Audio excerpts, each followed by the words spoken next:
உன்னை தவிர என் கையில் ஒன்றும் இல்லை, அதை தாண்டி ஒன்றும் இல்லை.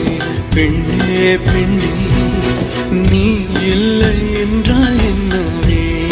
ஓ நெருப்போடு வெந்தே மண்ணாவே.